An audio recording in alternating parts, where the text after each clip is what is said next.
Le DaFresh Morning, c'est 104.5 tonnes de bonne humeur. Tous les matins sur Urban FM. La meilleure radio de la capitale. La meilleure radio de la capitale.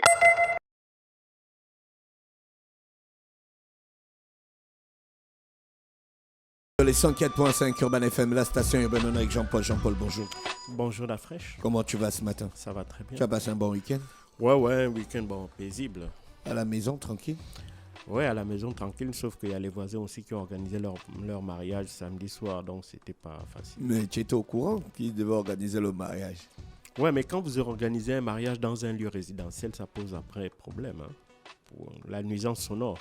Mais est-ce que c'est conventionnel même d'organiser un mariage dans un lieu Je résidentiel? ne sais pas, mais je ne pense même pas que ce soit conventionnel, parce qu'il arrive une heure où les voisins veulent dormir, ils veulent de la quiétude. Or, vous êtes en train de festoyer. Ouais, mais c'est une fois dans la vie, c'est pas tous les samedis. Avec la musique à fond, donc voilà, c'est embêtant. Mais on supporte. On n'a pas le choix. L'actualité internationale nous amène où? On va repartir en République démocratique du Congo pour essayer de comprendre la situation qui prévaut actuellement à la frontière entre la RDC et le Rwanda, notamment dans la province du Nord Kivu. Alors, il faut savoir que dans cette zone, qui est un peu frontalière à la fois de la RDC, du Rwanda et de l'Ouganda, il y a un groupe armé qu'on appelle le mouvement du 23 mars, le M23, un groupe armé qui, semble-t-il, selon les autorités congolaises, sème la terreur, donc, puisque le gouvernement congolais le qualifie même de groupe terroriste, et le gouvernement de Félix Tshisekedi accuse même le Rwanda d'être, si vous voulez, le soutien de ce mouvement, de ce groupe armé-là. Alors, il faut savoir que même lors du dernier sommet de la francophonie qui avait eu lieu à Djerba, on avait frôlé l'incident diplomatique, j'en avais parlé, puisque le Premier ministre Jean-Michel Saba Lukonge Kuyenge avait refusé de participer à la photo de famille aux côtés du président rwandais Paul Kagame, estimant qu'il ne pouvait pas s'asseoir ou être debout à côté de l'homme qui tente de déstabiliser son pays. Alors donc au sortir de ce 18e sommet, il s'est organisé un mini sommet, si on peut parler ainsi, à Luanda en Angola. Sommet justement qui s'intéressait à la situation en RDC. Il faut savoir que la République démocratique du Congo est membre de la SADC, donc la société, si vous voulez, qui est une organisation qui regroupe les États originaires d'Afrique de l'Est. Et donc la SADC avait donc décidé d'intervenir militairement également, de rentrer un peu dans le jeu aussi, pour essayer de venir en soutien à la fois aux forces armées congolaises, mais aussi aux forces onusiennes. Il ne faut pas oublier que la mission des Nations Unies la plus importante au monde se retrouve dans cette zone-là, de l'Est de la République démocratique du Congo. On estime environ 50 000 casques bleus qui sont là depuis des années 2000. Et malgré la présence des casques bleus, malgré la présence de négociations avec l'Ouganda, avec le Rwanda, avec le Congo, les différents gouvernements qui sont succédés, de Joseph Kabila, d'André Désiré d'abord, Kabila, en passant par Joseph Kabila jusqu'à Félix Tshisekedi, on a connu une petite accalmie entre 2013 et jusqu'à il y a quelques mois. Il faut savoir qu'en 2013, un accord historique avait été passé entre le mouvement du M23 et le gouvernement de Joseph Kabila. Dans ce gouvernement-là, il était prévu non seulement un désarmement des forces du M23, mais leur démobilisation et leur intégration au sein des forces armées régulières congolaises. Alors, malheureusement, selon le M23, les promesses tenues n'ont jamais été exécutées. Alors, il faut comprendre que certainement au sein de la classe politique congolaise et au sein du haut commandement militaire congolais, il y a toujours eu cette espèce de suspicion vis-à-vis du M23. Il faut savoir que d'abord, il y a aussi un problème ethnique, c'est aussi un conflit ethnique. Pourquoi ? Parce que lorsque le régime de Mobutu s'effondre et qu'il y a, à la suite justement du génocide au Rwanda, il y a des groupes Hutus qui sont pourchassés par les Tutsis qui ont pris le pouvoir au Rwanda, qui se réfugient en RDC.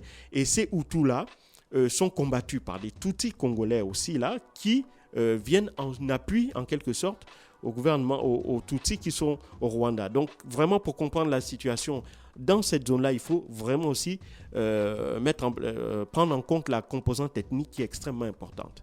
Et donc depuis lors, il y a donc cette espèce de suspicion des différents gouvernements. Le M23 qui est composé normalement de Tutsis congolais sont, selon eux, ostracisés par les différents gouvernements de Kinshasa parce qu'ils estiment que ces groupes-là, ces personnes-là, ces soldats-là ne sont pas dignes de confiance et qu'ils auront plutôt tendance à défendre les intérêts du Rwanda plutôt que des intérêts congolais. Alors, c'est la raison pour laquelle, donc disons depuis 8-9 ans, même si on n'entendait plus parler du M23, ils avaient cessé, si vous voulez, d'entrer dans les différents organes qui devaient mettre en place ce désarmement, cette démobilisation et cette intégration. Et puis, on avait assisté à, si vous voulez, une espèce de statu quo entre, d'un côté, les forces armées congolaises qui occupaient, disons, la plus petite portion de la province du Nord Kivu. Ils géraient surtout la capitale provinciale d'Ongoma et aux alentours de Goma, mais les 2 tiers de la province du Nord Kivu restant sous le contrôle des milices, des groupes armés du M23. Et donc, après qu'on ait assisté à une recrudescence de la violence dans cette zone-là au cours de ces dernières semaines, et donc le gouvernement de Félix Tshisekedi a estimé que, une fois de plus, c'était le Rwanda qui, dans un agenda que les Congolais estiment avoir pour objectif de mettre en place un climat de terreur pour permettre justement de continuer d'exploiter de manière illégale et illicite les ressources minières qui sont abondantes dans cette zone-là.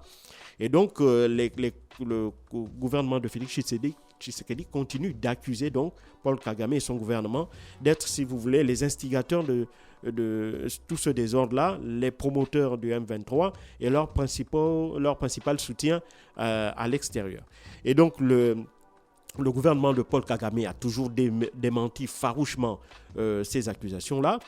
Et estime que, évidemment, c'est de la mauvaise foi de la part du gouvernement congolais. Néanmoins, le président Paul Kagame a toujours, selon ses propos, estimé que le Rwanda n'avait absolument rien à voir avec la situation qui prévalait en RDC. Et donc, au cours du mini-sommet qui s'est organisé le 23 novembre dernier, auquel avait pris part le président Félix Tshisekedi, malheureusement, du côté du Congo, du Rwanda, celui-ci n'était pas représenté par Paul Kagame, mais plutôt par son ministre des Affaires étrangères. Et donc, au cours de ce sommet, qu'est-ce qui avait été décidé ? Il avait été décidé qu'un cessez-le-feu devait entrer en vigueur le 25 novembre, donc il y a 3 jours. Et là, le grand bémol qu'il y a eu aussi, c'est qu'il n'y avait pas la présence des représentants du M23. Pourquoi ? Parce que le gouvernement de Kinshasa refuse de discuter avec le M23. Ils estiment qu'ils n'ont aucune légitimité, que c'est un groupe terroriste. Et eux étant un gouvernement légaliste et légitime, ils n'ont absolument pas l'intention de discuter avec un groupe terroriste. Et donc, ce qui fait que, au sortir de ce mini-sommet, il avait donc été décidé de déployer des forces supplémentaires qui viendraient appuyer et les forces onusiennes et les forces des forces armées de République démocratique du Congo. Il s'agit principalement d'un contingent kényan, sud-soudanais et ougandais. Alors, ce contingent-là est placé sous commandement kényan et il aura pour objectif de faire respecter le cessez-le-feu, y compris par la force, si évidemment le mouvement du M23 ne veut pas le respecter. Alors, dans un premier temps, c'est vrai que le mouvement avait, par le biais d'un de ses représentants, expliqué sur une chaîne internationale que, étant donné qu'il n'avait pas été convié à ce mini-sommet de Luanda, il ne se sentait donc pas concerné par les conclusions de celui-ci et qu'il restait notamment ouvert à toute discussion directe avec le gouvernement de la République démocratique du Congo. Ce à quoi, évidemment, bien entendu, le gouvernement congolais a toujours refusé. Mais au bout de 3 jours, on a assisté quand même à un petit revirement de la part du M23, puisque là, c'est son président qui a annoncé que, de toutes les façons, le M23 allait accepter d'appliquer le cessez-le-feu et que donc ils allaient repartir dans les positions qu'ils occupaient avant le 23 et que par conséquent il se donnait le droit de riposter en cas d'attaque de la part aussi bien du contingent des pays d'Afrique de l'Est qui viendra d'arriver, ou bien en cas d'attaque des forces armées des républiques démocratiques du Congo. Donc c'est un peu dans cette situation-là qu'on s'est retrouvé, puisque même si le week-end dernier, samedi en l'occurrence, on a appris qu'à environ une soixantaine de kilomètres de Goma, il y a eu des affrontements qui ont entraîné la mort de 2 civils, mais les populations restent sur le qui-vive, la tension est encore extrêmement vive dans cette région-là, d'autant plus que aussi bien la République démocratique du Congo que le mouvement de M23, tant qu'ils ne s'asserront pas et pour parvenir à un accord, il ne faut pas oublier qu'en 2013, l'accord avait pu être possible parce que le Rwanda, évidemment, avait derrière obligé le M23 à aller à la table des négociations et on était arrivé à un accord, à un cessez-le-feu, à un accord qui avait permis de mettre en place un cessez-le-feu qui avait duré quasiment 9 ans. Alors là, semble-t-il, l'option qui avait été envisagée à Luanda, mais tant qu'il n'y a pas de discussion directe entre, à mon avis, Étienne Tshisekedi et Paul Kagame, il est peu probable que l'on puisse trouver une solution politique immédiate, parce que pour moi, il y a 2 occasions qui ont été ratées. D'abord, lors du sommet de la francophonie, le président congolais ne s'était pas déplacé, et lors du mini-sommet de Luanda, cette fois-ci, c'est le président rwandais qui n'a pas fait le déplacement. Donc, tant que l'on va passer par un dialogue un dialogue par personne interposée, ça ne permettra pas véritablement de décanter la situation. Et c'est le moment justement pour que aussi bien l'Union africaine que l'organisation de la SADC, que même la CEAC, organisation dans laquelle il y a le Rwanda et la République démocratique du Congo, toutes ces organisations-là doivent absolument tout mettre en œuvre pour contraindre Paul Kagame et Etienne Tshisekedi à aller à une table de discussion, une table de négociation pour rapidement revenir à un cessez-le-feu, quitte à revenir un peu à la même situation de 2013, c'est-à-dire un statu quo dans des zones bien précises, mais l'essentiel est d'abord de garantir, si tu veux, la sécurité des biens des personnes qui sont les premières victimes collatérales de ce conflit depuis plus de 2 décennies. Merci Jean-Paul qui revenait sur l'actualité internationale ce matin sur les 104.5 Urban FM, la station urbaine en été du Congo, du côté du Congo RDC. Restez connectés sur Luda Fresh Morning, on fait un tour en musique et on se retrouve juste derrière. Le Da Fresh Morning, c'est 104.5 tonnes de bonne humeur. Tous les matins sur Urban FM. La meilleure radio de la capitale. La meilleure radio de la capitale.